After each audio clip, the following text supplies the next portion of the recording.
Father in heaven, we are so grateful for your daily care for us, your provision for every need, for health, life, strength, just fulfilling what we dream about and what you've called us to do. And I thank you for these people who are dedicated to just checking in on this part of life of finances and material possessions. And God, we again call upon you to be our teacher. We look to your words, as the verse said this morning, not trusting our own understanding of finances, but in fact looking to you. And you've spoken much about it in your word. So we are not only grateful, but we turn our hearts toward you. And as the title of this course is, we want to have our finances aligned with your very heart. So I pray that would take one more step, one incremental move in the right direction this morning, wherever we are, that we would take the next step of the things that you say to us by the Spirit today. I pray in Christ's name. Now, the Align class for today is on giving and saving. We'll spend most of the time on giving. And I want to remind us of the phrase that is the thread which goes through all of those classes. And it is this: what we want for you, not what we want from you. Now, I say that particularly on this day where we're going to be talking about giving, because many times the message that comes across in a church context is that giving is about paying the bills, building a new building, sending a missionary, sending a short-term team out. But we're going to take a look at giving from the what we want for you, not what we want from you. And unpacking that phrase a little bit, there's some things that we said in the first lesson. What are the whys of giving and being generous? One, it does delight the heart of God. We get to carry out showing the generous character of God himself by reflecting who he is when we're generous. But in the last couple of weeks, I read something, and there was another great point on this, what we want for you rather than what we want from you. And it is this: it's that God invites us into his great kingdom work that will one day be culminated when Jesus Christ comes back again. And we have the great privilege, if we invest in kingdom work, could be local church, could be campus, could be radio, TV, could be missions, international, intercultural missions. But we are invited to become an investor in the greatest enterprise in the world. And that is a great privilege if you ponder that just a little bit. So when we talk about giving, it's not just giving something away. It really is in the context of investing in a great work, the kingdom work, which is the most valuable thing in the world. So let's jump in today, and let's talk about giving today. In the first, we're going to start out where God starts in talking about where money goes. We ended the last class that money can go to three places: to giving, to saving, or to spending. God starts with giving in his order. In God's economy, the first thing to do with your material wealth is to give some away. Now, that is very countercultural, because the world says, keep it all, use it yourself. In fact, go borrow some more if you want to spend it on yourself. Very countercultural, but is a consistent message in Scripture. In the Old Testament, we find the verse instruction to the Israelites where it says, bring the best of the first fruits of your soil to the house of the Lord your God. From the very beginning of God's economy in a nation and with individuals within that nation, it was bring the best of the first fruits. On Saturday night, Matt Newman from the Mosaic congregation spoke on the widow's mite. And part of the conversation was he went back to Cain and Abel in the beginning. And he said, notice what it says about those two men and the offering they gave. It says that Cain brought from his produce, but Abel brought the first fruits of the flock. Now, when you read the Plastic Donuts book, you will find the acceptable gift is talked about there, illustrated with Cain and Abel.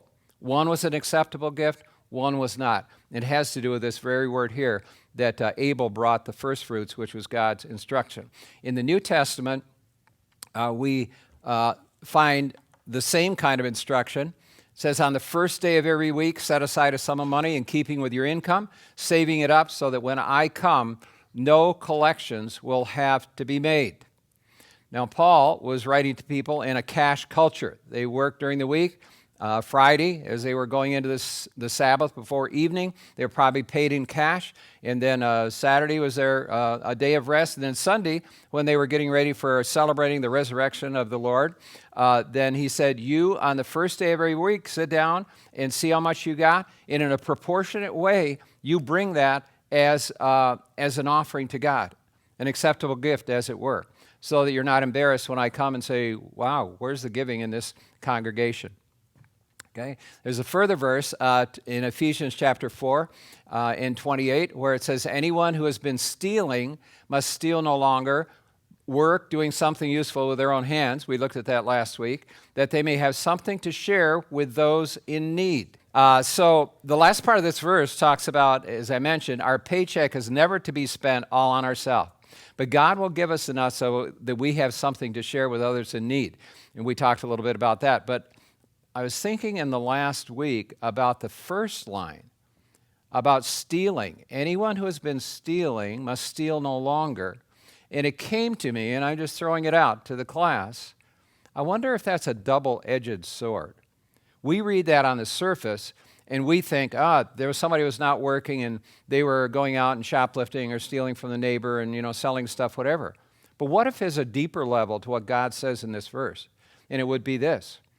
It's God saying, what if with the things I gave to you to share with other people, you are stealing it for yourself? That's even more serious. Where God says, I gave you your paycheck so you would have something to share with those in need, and you kept it all for yourself. That may be stealing as well, and is a very serious accusation. Then this longer passage is 3 or 4 slides, so follow along as I read it. And I want you to just think about what are the words that kind of jump off, or the phrases in this passage of instruction that Paul wrote to the Corinthian church. He said this, remember this, whoever sows sparingly will also reap sparingly. Whoever sows generously will also reap generously. Now, this is not health, wealth, prosperity theology. It's God's word. Okay, so we'll listen to what God says. Each of you should give what you have decided in your heart to give, not reluctantly or under compulsion, for God loves a cheerful giver. God is able to bless you abundantly, so that in all things, at all times, having all that you need, you will abound in every good work, as it is written, they have freely scattered their gifts to the poor. Their righteousness endures forever. Now he who supplies seed to the sower and bread for food will also supply and increase your store of seed and enlarge the harvest of your righteousness. You'll be enriched in every way so that you can be generous on every occasion, and through us, your generosity will result in thanksgiving to God. Now, what are the words that came out? You may have heard very strongly that there's a connection between giving and an enlargement of our righteousness. Okay, we've said earlier that every financial decision, if God is the owner, is a spiritual decision. Paul implies in this passage that our spiritual decisions, if they're made in a godly way, somehow increases, enlarges our righteousness. We're closer to where God would have us be and more like Him. But one phrase which is, is a wake-up call is being generous on every occasion. That's a high and a tall order. Okay? On every occasion, I will be generous. Now, this last week, in fact, last Saturday night, my wife was working at the information desk and for about 4 hours, and so I came over here and looked for a place to study and saw on somebody's desk a copy of Bill Hybels' 2014 book with the simple one-word title, Simplify. And I thought, well, y'all know who Bill Hybels is, Willow Creek community in Chicago area. I thought, wonder if he's going to write about finances and simplify. So I opened the cover without permission of the owner, I guess, but who knew? And so I opened the cover, and sure enough, I think it was chapter 8, it was on finances. So I read through, scanned that chapter, had time to do that, and found a couple of great illustrations. One on this be generous on every occasion. Bill Hybels was studying his sermon one day in a coffee shop, and he was working away and having a sandwich and a cup of coffee. And the waitress is a busy lunch hour, and the waitress was coming and going and trying to keep at. And he saw her go over to a corner, take her phone out, and look and listen to it. He saw her face drop. He saw tears in her eyes. And then she put herself back together. People say, I need my check. I need a second cup of coffee. She came back. She went back to work. And he was about to go back to his sermon. And God said to him very directly, you need to write a note of encouragement to that lady. She needs it today. And then he said, I took my sermon notes and I wrote a note, praying for you, whatever he put on the note. But then he said, God says, and leave her a generous tip. So now he said, I negotiated with God. 30%? Is that, it's double my normal. Is that good enough? And he said, God clearly said, leave a $100 tip for a cup of coffee and a sandwich. So he folds it all up when he gets ready to leave, puts it under the coffee cup, goes out. Doesn't say anything to her. He comes back, a week or two later, and he walks in. Same waitress is there. And so orders his coffee, his sandwich. She doesn't say a thing. She doesn't say a thing to him. And then when he asked for the bill and she brought it, she pulled a little card, an envelope, sealed envelope out of her pocket and said, here, read this after a while. So he paid the bill. He goes out. He gets in his car. He opens it up, and here's what this lady said. She said, the other day when you were in, it was the worst day of my life. Said the phone call that you saw me take over in the corner was from my husband. He called me and said he had just emptied all the accounts. He was leaving with our only car, and I wouldn't see him again. It was the worst day of my life. And then I went and I found this note of encouragement. I had no money. And she said, you don't know what that meant to me on the worst day of my life. So there are people around us, and I need to work on this. I'm certainly generous on every occasion. I can go back into that's mine. I think all of us, we don't win it and then always be there. But profound words here that we have been given things so that we can be generous on every occasion. So let's summarize just what we've talked about, Old Testament, New Testament, in this, just as a background to our giving. One, it is to come from first fruits, not after the bills are paid, not what's left over, not after I buy the trinkets that I want to get, but take it off first. I did not grow up in a home that taught tithing or regular giving. I'm sure my folks gave some. It was a very poor family. I'm sure that they gave some, but I was not taught there. It was not till I was in seminary and working in a small local church that was trying to rebuild themselves after nearly dying.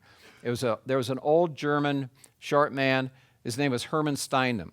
And he would come up to me every Sunday just about, and he'd go, Don, are you tithing? Now, Emma, his wife, had died. But he'd say, Emma and I, every time we got our paycheck, we put 10% to God first. That was probably the first time that anybody got in my face, and that made an impression upon me because I was not. Take from the first fruits. If we wait till we get all the other stuff, probably not going to be there. Paul to the New Testament. You say, is that Old Testament principle? No, Paul said the same thing on the first day of the week. Take from the first that you were given and make sure God's portion is laid aside. And then giving as an exercise in generosity. It is not just giving under obligation, as it said in that passage, out of I have to, or out of somebody's expecting me to. That's why the Plastic Donuts book is so profound. We give out of joy back to a God who's been so generous to us. We give generously to others. And the last one, sowing generously, getting generously. There is that principle in the Bible, which does not get us into bad theology, but it does open where God's heart is, that he loves to trust people who will be generous with others and increase and enlarge their harvest of righteousness. Now, we touched on this in lesson number 1. Our generosity is an expression of the character of God.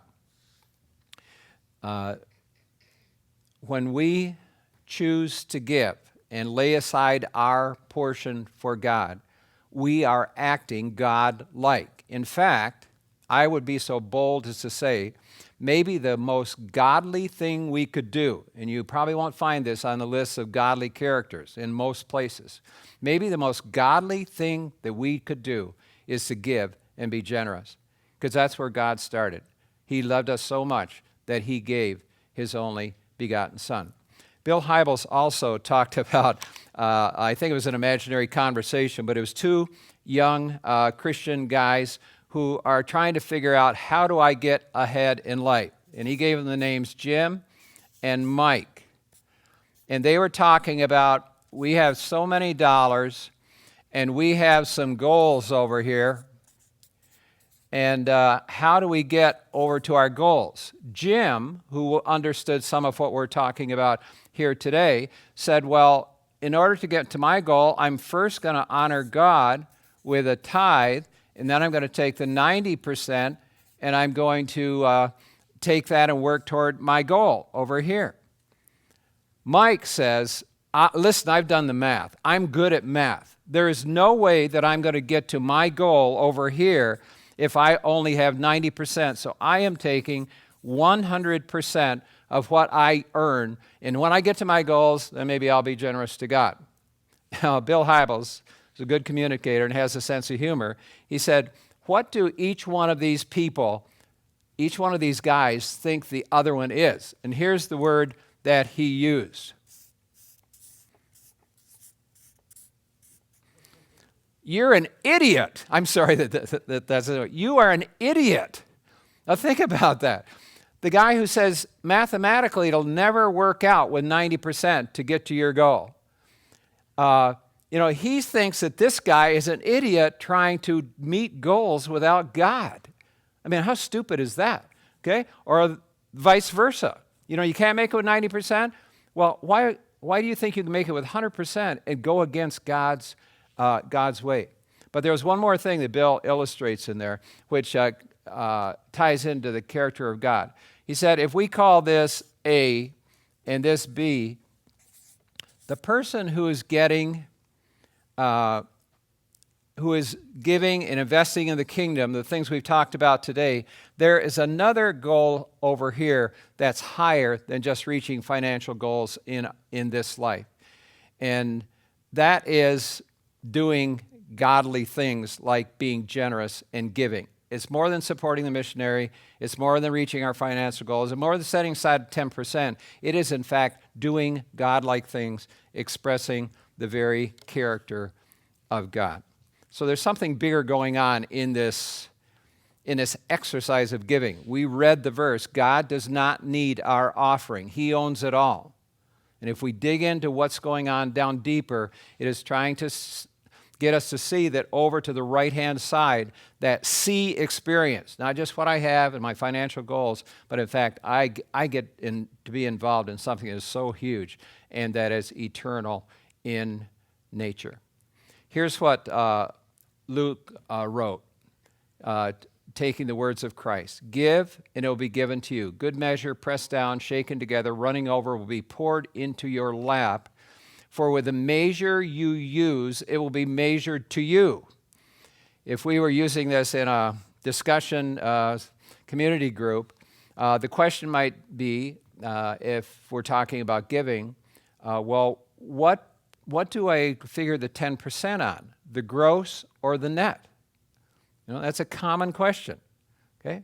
Do I have to take it before taxes or after taxes?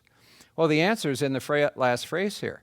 How do you want to be blessed? On the gross or the net? There's a little humor in that, Nancy, the bookkeeper. But, how do you want to be blessed? You want God to bless you, enlarge your harvest of righteousness on the gross or the net. So maybe that's where the answer is. Now, God's generosity, and this is a break in the glass ceiling as well. God's generosity to us is intended to raise our standard of giving, not our standard of living. Again, countercultural. You mean I didn't get the raise just so I could go buy that next whatever? Maybe not. Maybe not. I didn't get the better job. In our culture, that is just the opposite. Again, God's wisdom and man's wisdom are different.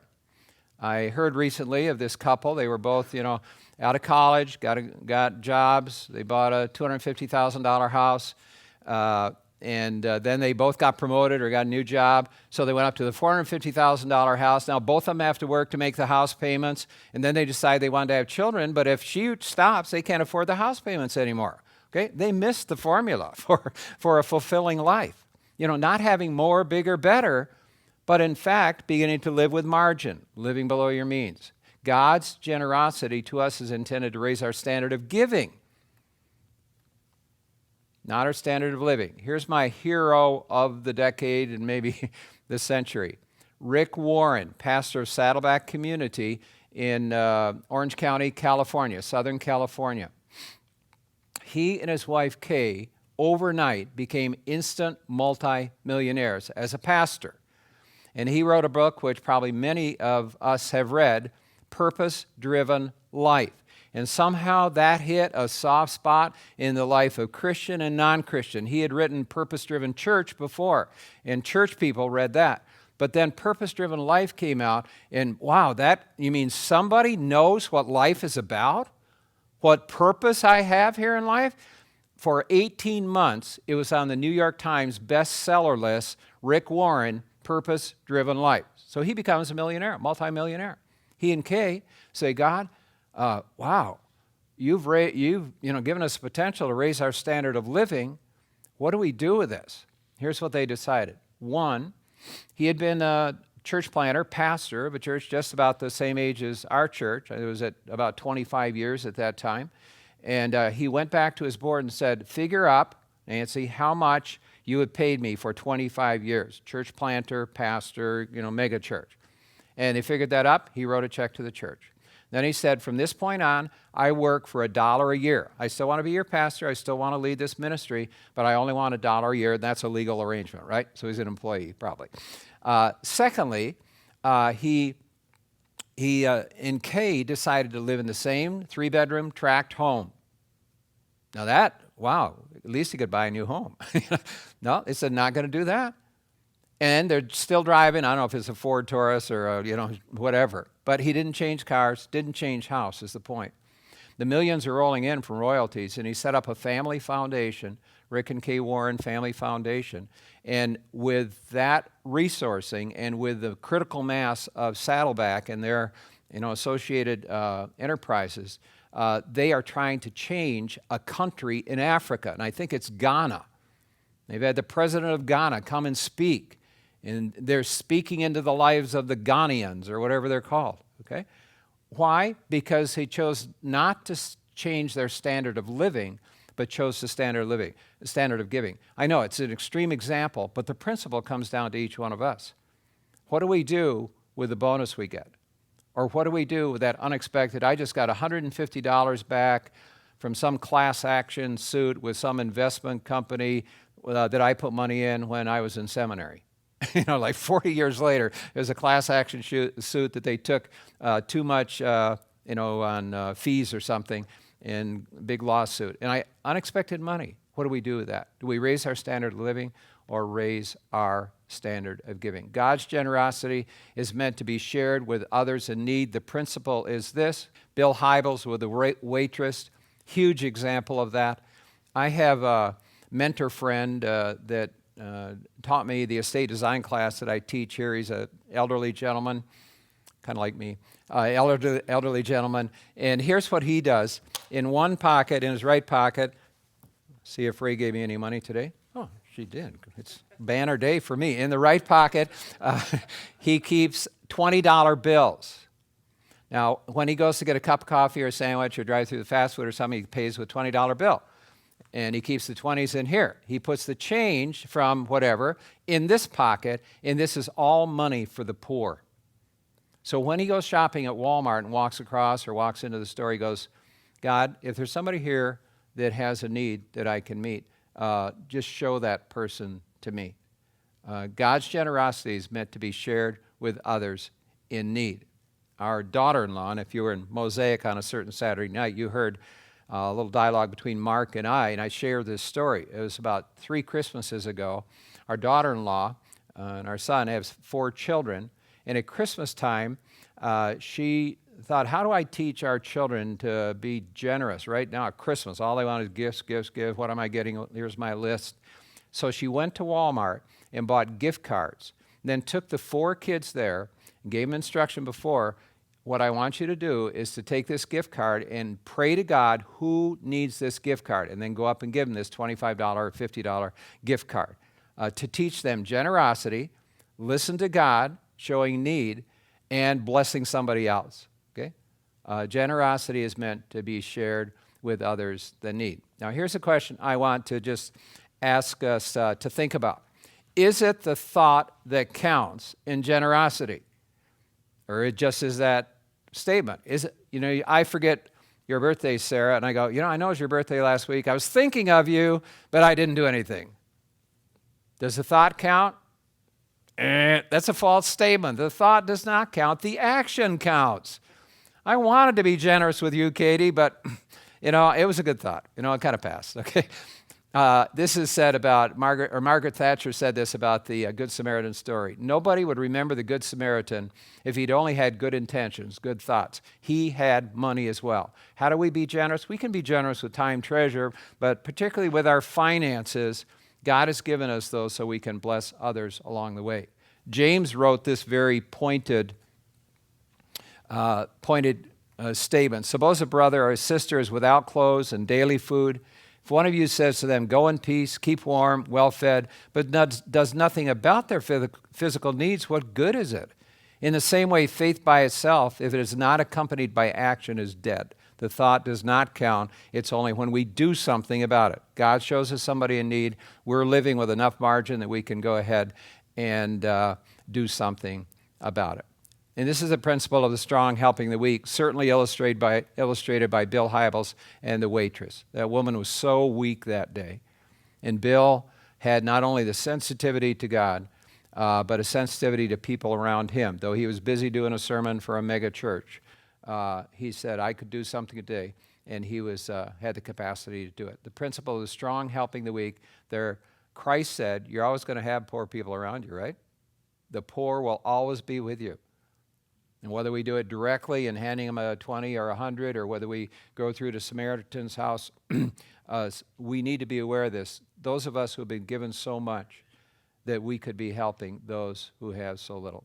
Paul wrote, our desire is not that others might be relieved while you are hard pressed, but there might be equality. Acts 2, the early church, if you were a Jewish person and you confessed Christ as your Messiah and as your Savior, you probably lost your job, kicked out of your family, maybe where you were living, extended family situation, ostracized, and you were left as a follower of Christ, but with nothing. That's why the early church practiced equality. It says they had all things in common. Barnabas went out and sold some land so he could take care of the people in church. And we're, maybe a long ways from that today, though not necessarily so. I just talked to Lamar on the way in. Had an appointment within the last couple of days of some people who are going to give some land to help the ministry of fellowship going forward. Okay, so it still happens today. At the present time, your plenty will supply what they need, so that in turn their plenty will supply what you need. The goal is equality. Okay, so when God gives us something extra, are we willing to share it with somebody else? And as I said, it's a journey. All of us are faced with those decisions along the way. Now, we read about ask and it will be given. Sow generously, you'll get generously. When God doesn't say yes, say, well, I asked God, I wanted to bless somebody. Why? What's going on there? James wrote this interesting verse. When you ask and you don't receive, you ask with the wrong motives. And then look at the reason why. That you may spend what you get on your pleasures. Self-consumption. God does not bless that. He blesses us when we are generous and help other people.